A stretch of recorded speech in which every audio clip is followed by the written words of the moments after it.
സഭാ നടപടികൾ നിർത്തിവെക്കുന്നതിനുള്ള ഉപക്ഷേപം.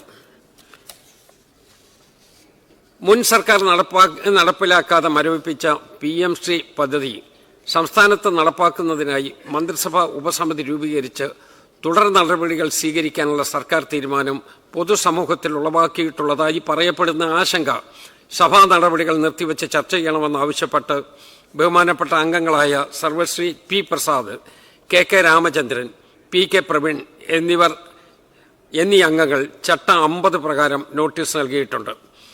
പൊതുവിദ്യാഭ്യാസ ന്യൂനപക്ഷ ക്ഷേമ വകുപ്പ് മന്ത്രി. സർ, PM ശ്രീയുമായി ബന്ധപ്പെട്ട് ഇവിടെ ബഹുമാനപ്പെട്ട അംഗം ശ്രീ P.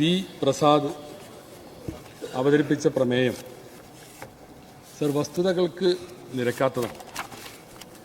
ഈ പദ്ധതി കഴിഞ്ഞ സർക്കാർ ഒപ്പിട്ടതാണ്.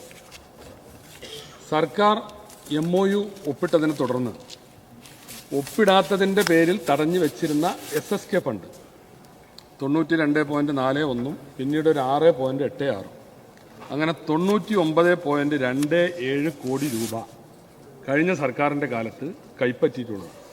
സാർ, എല്ലാം ചെയ്തത് കഴിഞ്ഞ സർക്കാരാണ്. പുതിയ സർക്കാർ വല്ല കരാറും ഒപ്പുവെക്കുകയോ തുടർ നടപടികൾ വല്ലതും സ്വീകരിക്കുകയോ ഇതുവരെ ചെയ്തിട്ടില്ല. സർ, ഇതിൻ്റെ ഒരു ചരിത്രത്തിലേക്ക് പോയാൽ 2022 തുടക്കം കുറിച്ചതാണ് ഈ പദ്ധതി. 22 മുതൽ ഉള്ള 5 വർഷക്കാലമാണ്. 2023 ഫെബ്രുവരി 24 കേന്ദ്ര വിദ്യാഭ്യാസ സെക്രട്ടറി സഞ്ജയ് കുമാർ IAS കേരളത്തിനൊരു കത്തയക്കുക. സർ, ആ കത്തിൽ MOU ഒപ്പിടാനും അതുപോലെ തന്നെ സ്കൂളുകൾ തിരഞ്ഞെടുത്ത് തരണമെന്നുമാണ് കേന്ദ്രം ആവശ്യപ്പെട്ടത്. അതിന് നമ്മുടെ അന്നത്തെ വിദ്യാഭ്യാസ സെക്രട്ടറി, കഴിഞ്ഞ ഗവൺമെൻറ്റിൻ്റെ കീഴിലുള്ള വിദ്യാഭ്യാസ സെക്രട്ടറി റാണി ജോർജ് IAS പ്രിൻസിപ്പൽ സെക്രട്ടറി 30/3/24 ഒരു അഷ്വറൻസ് ലെറ്റർ കേന്ദ്രത്തിന് കൊടുക്കുകയാണ്. സർ, ആ കത്തിൽ പറയുന്നത് 30/3/24 ആ കത്തിൽ പറയുന്നത് The state is looking forward to establish PM Shri schools in Kerala. In this regard, a state-level committee headed by Principal Secretary, General Education has been constituted. Based on the recommendation of the committee, the MOU for establishing PM Shri School will be signed by the state before the academic year 24-25. എന്ന് പറഞ്ഞാൽ 24-25 സാമ്പത്തിക വർഷ അധ്യയന വർഷത്തിന് മുമ്പ് ഞങ്ങളിത് ഒപ്പിട്ടോളാം, ഇതിവിടെ നടപ്പാക്കാൻ ഞങ്ങൾ സന്നദ്ധമാണ് എന്ന് പറഞ്ഞ് പൊതുവിദ്യാഭ്യാസ സെക്രട്ടറി കേന്ദ്രത്തിന് അയച്ച കത്താണ് സർ ഞാനിവിടെ വായിച്ചത്. പിന്നെ ഈ പറയപ്പെടുന്ന കമ്മിറ്റി കൂടിയിട്ട് അവർ 17/7/24 PM ശ്രീ പദ്ധതി കേരളത്തിൽ നടപ്പാക്കുന്നതുമായി ബന്ധപ്പെട്ട്, അതിന്റെ ഹെഡിങ് അങ്ങനെയാണ്, PM ശ്രീ പദ്ധതി കേരളത്തിൽ നടപ്പാക്കുന്നതുമായി ബന്ധപ്പെട്ട് രൂപീകരിച്ച കമ്മിറ്റിയുടെ റിപ്പോർട്ട്. അത് മുഴുവൻ ഞാൻ വായിക്കുന്നില്ല. ലാസ്റ്റ് കൺക്ലൂഷൻ: മേൽ കൊടുത്തിരിക്കുന്ന ചർച്ചയുടെയും ശുപാർശകളുടെയും വെളിച്ചത്തിൽ കേരളത്തിന് കേന്ദ്രാവിഷ്കൃത പദ്ധതികളിലൂടെ ലഭിച്ചുകൊണ്ടിരിക്കുന്ന ഫണ്ട് നഷ്ടപ്പെടാതിരിക്കുവാനും സർക്കാർ സ്കൂളുകൾക്കും T സ്കൂളിലെ കുട്ടികൾക്കും ലഭിച്ചുകൊണ്ടിരിക്കുന്ന ആനുകൂല്യങ്ങളും തടസ്സപ്പെടാതിരിക്കുന്നതിനുമായി PM ശ്രീ പദ്ധതി നടപ്പിലാക്കാവുന്നതാണെന്നും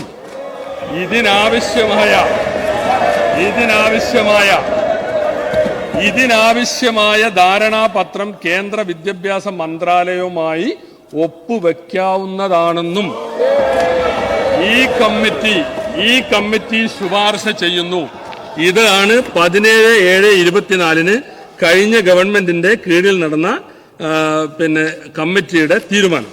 സർ, അത് കഴിഞ്ഞ് ഞാൻ ചുരുക്കി പറയാം, ഇതൊക്കെ എല്ലാവരും കേരളത്തിലെ എല്ലാ ജനങ്ങളും കണ്ടതാണ്. പിന്നെ 2025 ഒക്ടോബർ 16 MOU ഒപ്പിട്ടു. MOU ഒപ്പിട്ട് ഈ സംസ്ഥാനത്തെ പ്രതിസന്ധിയിലാക്കിയവരാണ് സാർ അപ്പുറത്തിരിക്കുന്നത്. ഇവിടെ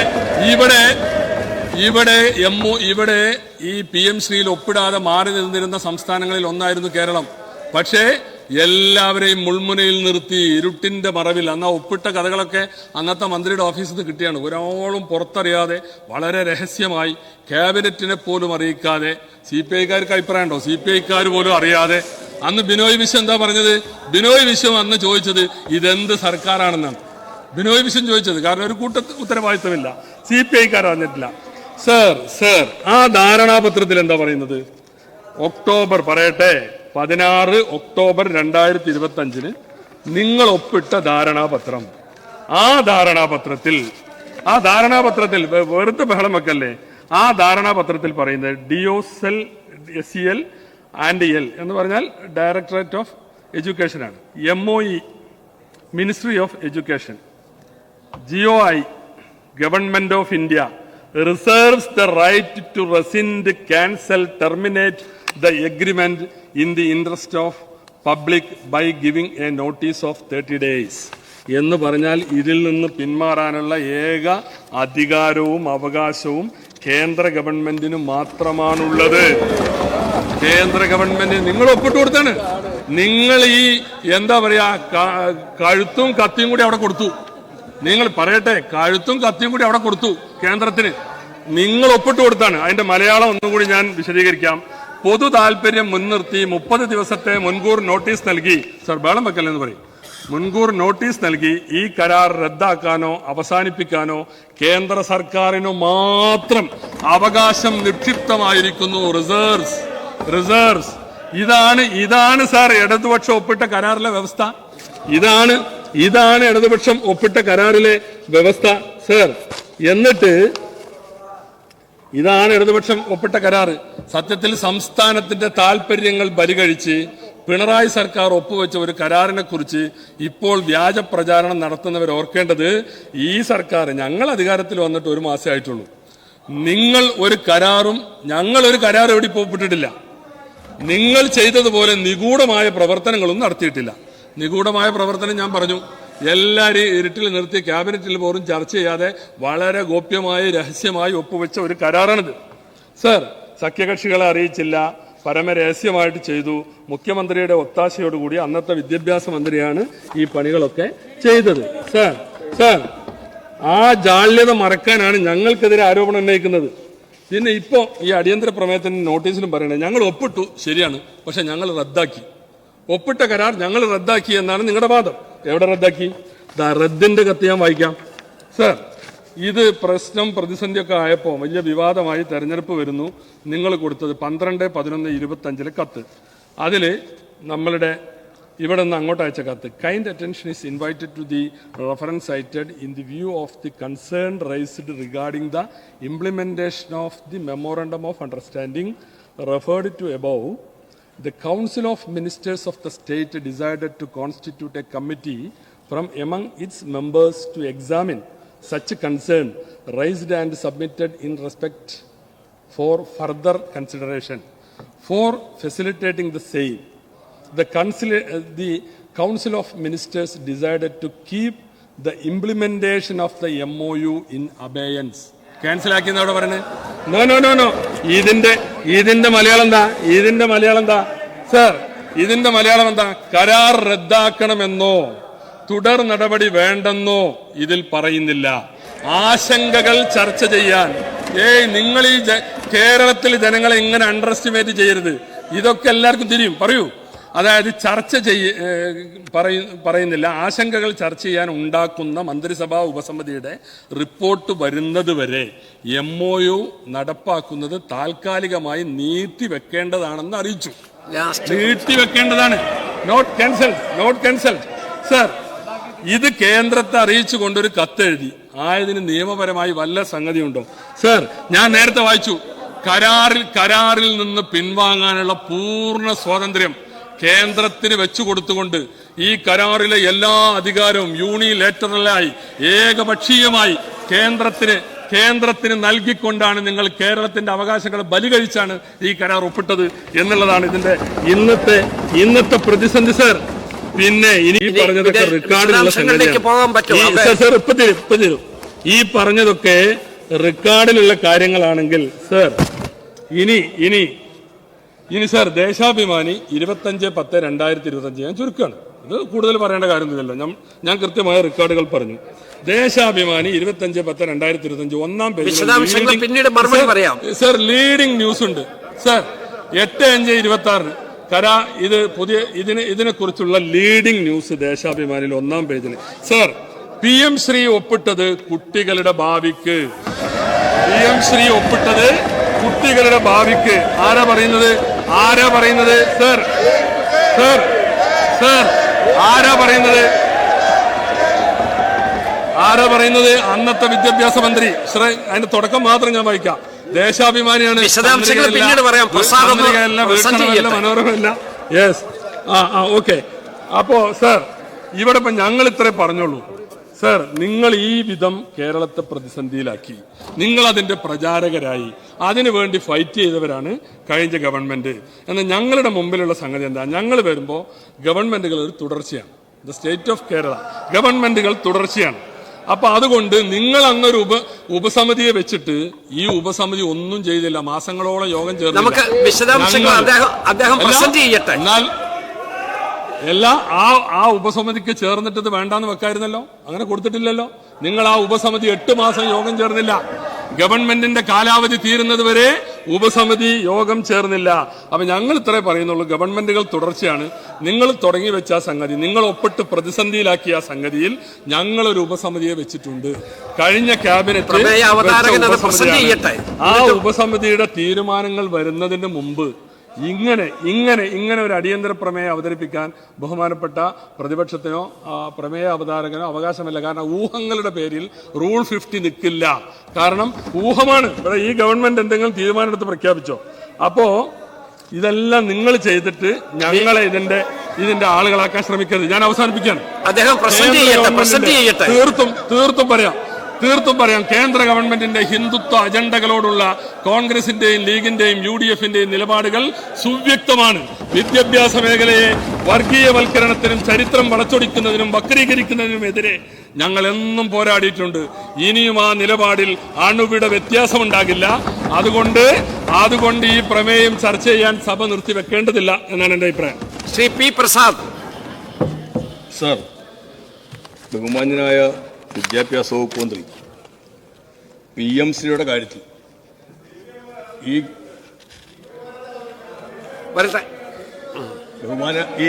മന്ത്രിമാരടക്കമുള്ളവർ ശ്രീ മോൻസിനെ പോലെ എന്നെ അഡ്രസ് ചെയ്താൽ മതി, പ്രശ്നം തീരും.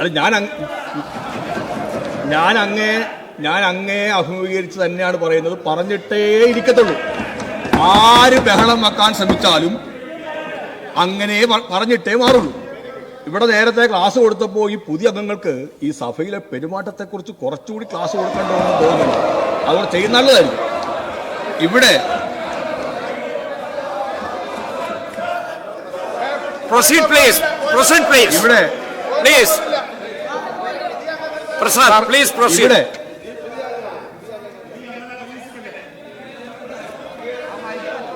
ഇവിടെ PMC പദ്ധതി നടപ്പിലാക്കത്തില്ല എന്ന് പറയാൻ എന്തുകൊണ്ടാണ് മുസ്ലിം ലീഗിന്റെ നേതാവായ ശ്രീ ഷംസുദ്ദീന് കഴിയാതെ പോകുന്നത് എന്നുള്ളതാണ് അങ്ങേയറ്റം അപമാനകരമായ കാര്യം.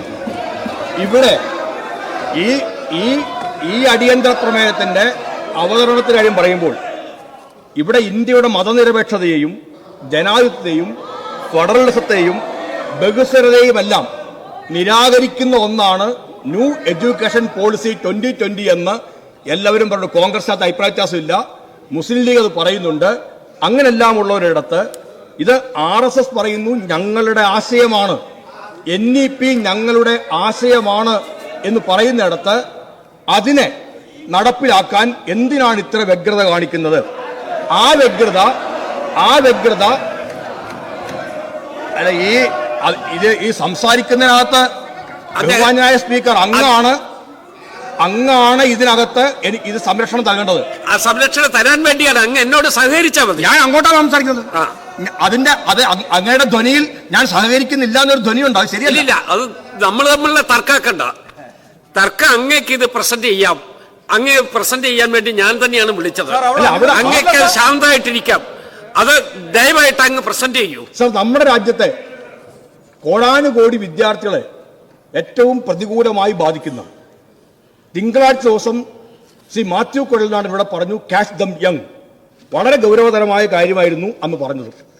അദ്ദേഹം പറഞ്ഞു ഏറ്റവും അവസാനം ഇത് RSSന്റെ ഒരു പെറ്റ് പ്രോജക്റ്റ് ആണ് എന്ന് പറഞ്ഞു. ശ്രീ മാത്യു കുഴൽനാടൻ ഗൗരവതരമായി പറഞ്ഞ ആ ഭാഗത്തെ ഞങ്ങൾ അതേപോലെ അംഗീകരിക്കുന്നു. RSSന്റെ ഒരു പെറ്റ് പ്രോജക്റ്റ് നടപ്പിലാക്കേണ്ടതുണ്ടോ? ആ നടപ്പിലാക്കുന്നതിന് വേണ്ടിയല്ലേ ഈ താല്പര്യം കാണിക്കുന്നത്? ഗവൺമെന്റ് മാറി വന്നപ്പോൾ ഇവരെന്താ പറഞ്ഞത്? ഇത് ഒരു തുടർച്ചയാണ്, ഞങ്ങൾ നടപ്പിലാക്കുന്നതിനെ കുറിച്ച് ആലോചിക്കും, അറബിക്കടലിലേക്ക് എടുത്തെറിയും എന്ന് പറഞ്ഞവരുൾപ്പെടെ അതിന്റെ വക്താക്കളായി മാറുന്നു എന്നുള്ളതാണ് നമ്മൾ കണ്ടത്. സർ, ഇവിടെ പറയുന്നു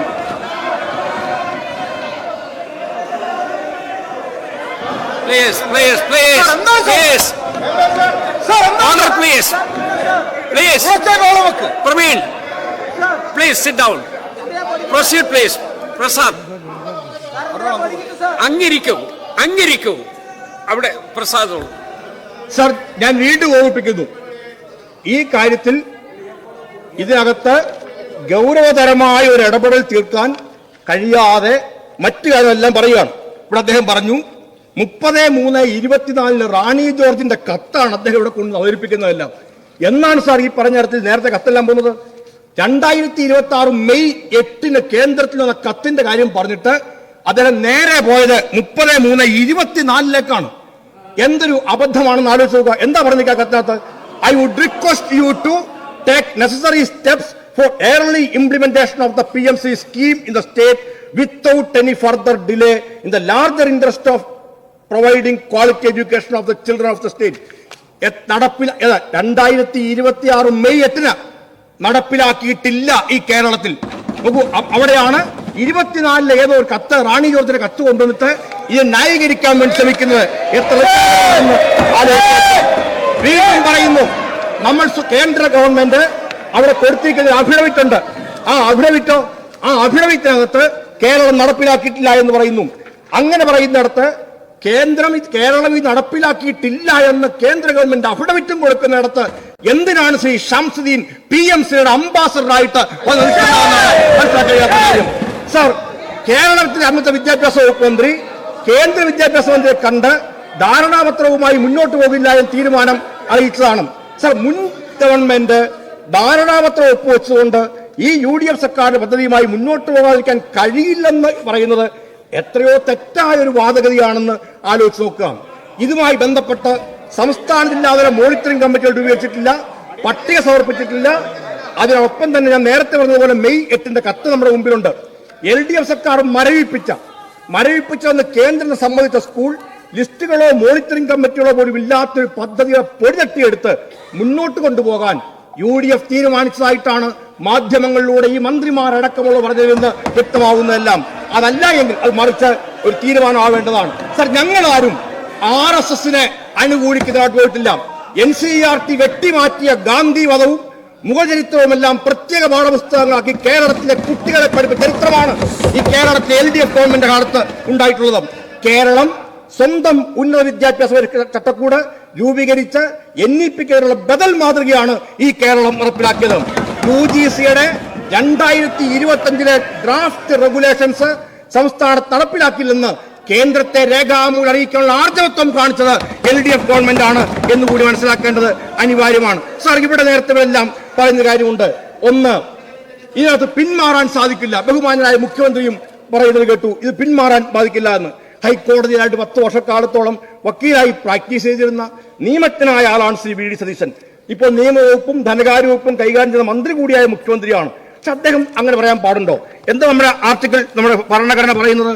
ഭരണഘടനയുടെ article 299, all contracts made in the exercise of the executive power of the union or of a state shall be expressed to be made by the president or by the governor of the state as the case may be, and all such contracts and all assurances of property made in the exercise of that power shall be executed on behalf of the president or the governor by such persons and in such manner as he may direct or authorize. 290 അനുച്ഛേദ പ്രകാരമാണ് കേന്ദ്രവും സംസ്ഥാനവും തമ്മിൽ കരാറിൽ ഏർപ്പെടുന്നത്.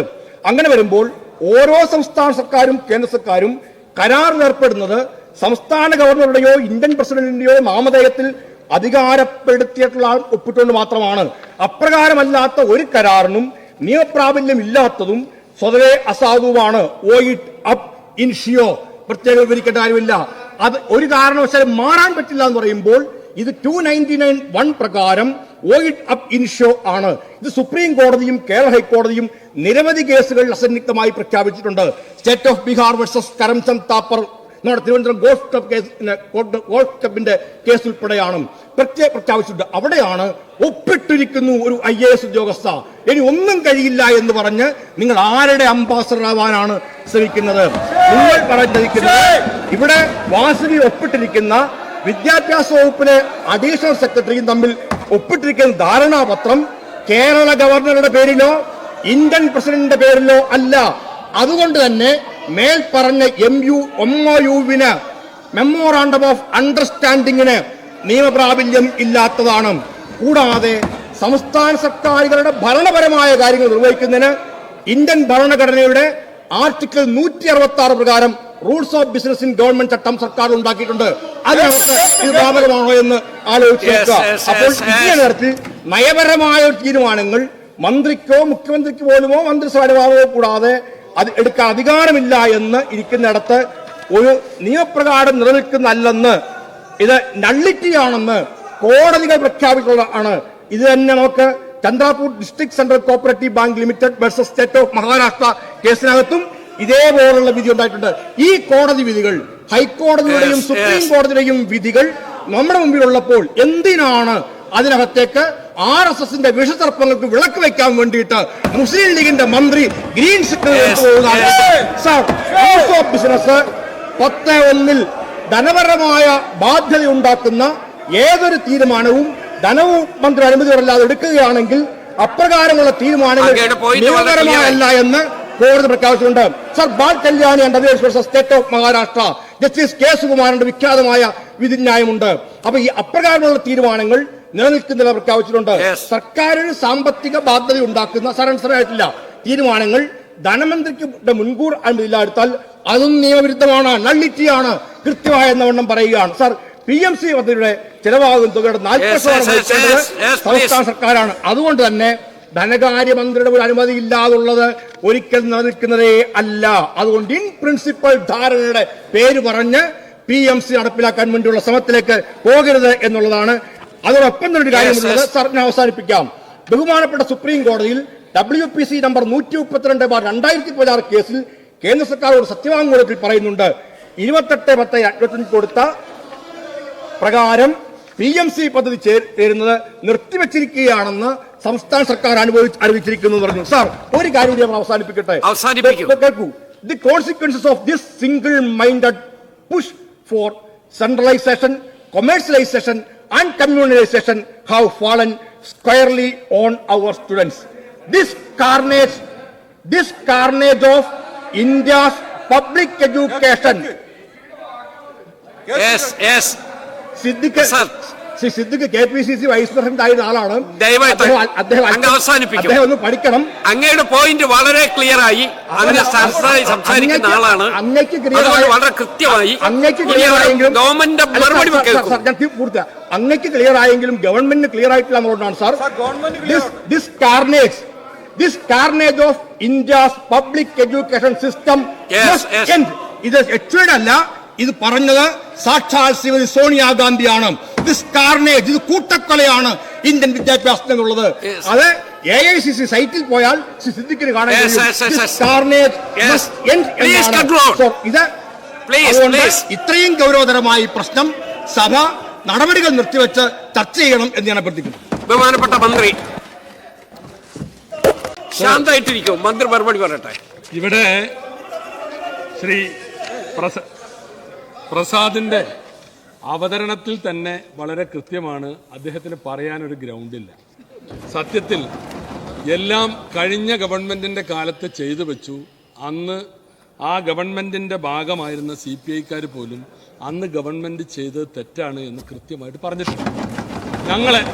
ഞങ്ങളിതൊന്നും അറിയിച്ചിട്ടില്ല, ഞങ്ങൾക്കിതിൽ പങ്കില്ല എന്നാണ് പറഞ്ഞത്. ഞാൻ ചോദിക്കട്ടെ, അദ്ദേഹം ഇങ്ങനെ ഒപ്പുവെക്കുന്ന കരാറിൽ നിന്ന് പിൻവാങ്ങാൻ സുപ്രീം കോടതിയിൽ കേസ് കൊടുക്കാം, ഹൈക്കോടതിയിൽ കേസ് കൊടുക്കാം, ഭരണഘടനയുടെ ചില പ്രൊവിഷൻസ് വെച്ച് അതിന് വകുപ്പുണ്ട് എന്നാണ് പറയുന്നത്. ഈ 5-8 മാസമായിട്ട് ഇത് തൽക്കാലം നിർത്തിവെക്കണം എന്ന് പറഞ്ഞ് ഒരു കത്ത് അയച്ചതല്ലാതെ എന്തേ ഈ കേസിന് നിങ്ങൾ പോകാഞ്ഞ്? നിങ്ങളൊരു പ്രതിസന്ധി ഉണ്ടാക്കിയാൽ അതിൽ നിന്ന് തലയൂരാൻ, ആ പ്രതിസന്ധിയിൽ നിന്ന് ഈ സംസ്ഥാനത്തെ രക്ഷിക്കാൻ നിങ്ങൾക്ക് ഉത്തരവാദിത്തമല്ലേ? നിങ്ങൾ അങ്ങനെ ഒരു കേസും കൊടുത്തിട്ടില്ലല്ലോ. അപ്പോ ഇത് അന്ന് സത്യത്തിൽ CPIനെ സംബന്ധിച്ച് ഇവിടെ എല്ലാവരും ഇപ്പോൾ പലരും പറഞ്ഞ പോലെ അതൊന്ന് ഉറക്കെ കരഞ്ഞെങ്കിൽ, ഒന്ന് ഒച്ച വെച്ചിരുന്നെങ്കിൽ ഈ പ്രശ്നമൊന്നും ഉണ്ടാകുമായിരുന്നില്ല. നിങ്ങൾ അത്രയും അവർ പരിഗണിച്ചിരുന്നുള്ളൂ. ഏതായാലും ആട്ടെ. പിന്നെ അദ്ദേഹം പറയുന്നത് NEP ഇവിടെ നടപ്പാക്കുന്നതിന് ഇത് കാരണമാകുമെന്നാണ്. നിങ്ങളെ ഗവൺമെന്റ് NEP നടപ്പാക്കിയിട്ടുണ്ട്. നാഷണൽ എഡ്യൂക്കേഷൻ പോളിസി നിങ്ങളെ കാലത്ത് നടപ്പാക്കിയിട്ടുണ്ട്. അതായത് ഹയർ എഡ്യൂക്കേഷനിലെ PM ഉഷ അന്ന് ഒപ്പുവെച്ചതാണ്. ഇന്ന് അതുപ്രകാരമാണ് കാര്യങ്ങൾ നീങ്ങുന്നത്. നമ്മളെ ഡിഗ്രി കോഴ്സുകൾ 4 ഇയർ ആയതൊക്കെ അതിന്റെ ഭാഗമാണ്. സർ, ഇവിടെ +1-ലും +2-ലും 12 വിഷയങ്ങളിൽ സയൻസാണ് അധികവും. അത് നമ്മുടെ നീറ്റ് പരീക്ഷയൊക്കെയായിട്ട് ബന്ധപ്പെട്ട് ചെയ്തതാണ്. അവിടെ നിങ്ങൾ NCERT സിലബസ് ആണ് സ്കൂളുകളിൽ പഠിപ്പിക്കുന്നത്. NCERT എന്താ? NCERT ഈ പറഞ്ഞ കേന്ദ്രത്തിന്റെ NEPയുമായി ബന്ധപ്പെട്ടതാണ് സർ. പിന്നെ ഇതിൽ വളരെ കൃത്യമായിട്ട് പിന്നെ ഞങ്ങൾ ഇതിന്റെ അംബാസഡർ ആക്കാനൊന്നും ശ്രമിക്കരുത്. ഞങ്ങളുടെ രാഷ്ട്രീയം വളരെ കൃത്യമാണ്. ഈ സംഘപരിവാർ അജണ്ടകൾക്കെതിരെ എന്നും ഞങ്ങൾ നിലപാടെടുക്കും, ഇനിയെടുക്കും, ഇതിനു മുമ്പും എടുത്തിട്ടുണ്ട്. സർ, ഒരു വിവാദം ഉണ്ടായത് ഞാൻ ഒന്ന് ഓർമ്മിപ്പിക്കുകയാണ്. കണ്ണൂർ സർവകലാശാലയിൽ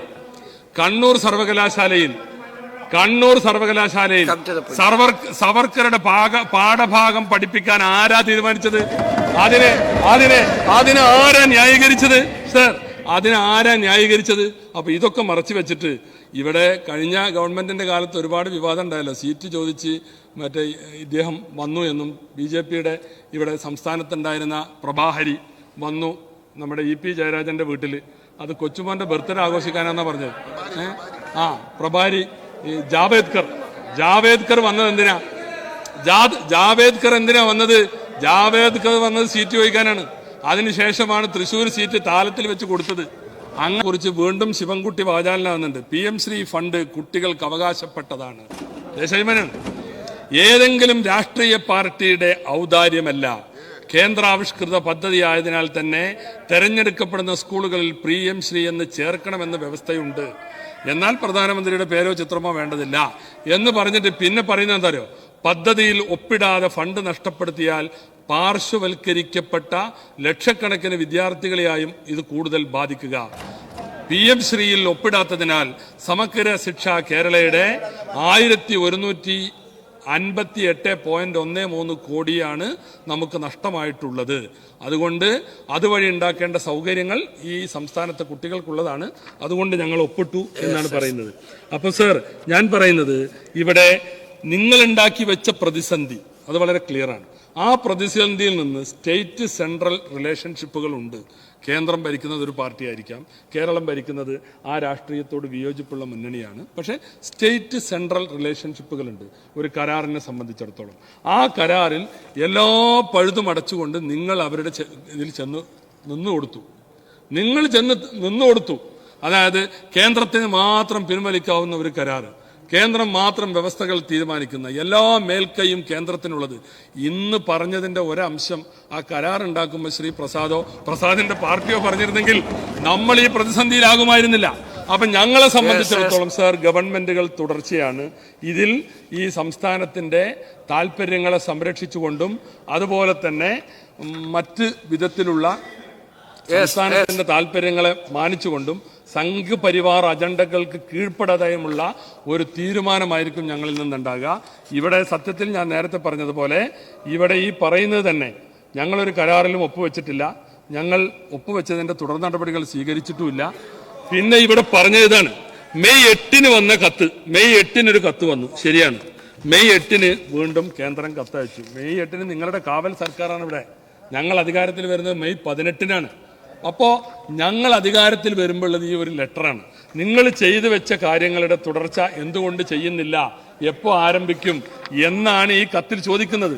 അപ്പൊ അതുകൊണ്ട് ഞാൻ പറഞ്ഞു ഗവൺമെന്റുകൾ തുടർച്ചയാണ്. ഞങ്ങളൊരു ക്യാബിനറ്റ് സബ് കമ്മിറ്റി പ്ലീസ്. ഞങ്ങളൊരു ക്യാബിനറ്റ് സബ് കമ്മിറ്റി വെച്ചിട്ടുണ്ട്. അതിലെല്ലാ കാര്യങ്ങളും വിശദമായി ചർച്ച ചെയ്യും. സംസ്ഥാനത്തിന്റെ താല്പര്യം മുൻനിർത്തിക്കൊണ്ട് മാത്രം സംഘപരിവാർ അജണ്ടകൾക്ക് കീഴടങ്ങാത്ത നടപടികളെ ഞങ്ങളുടെ ഭാഗത്തുണ്ടാകൂ.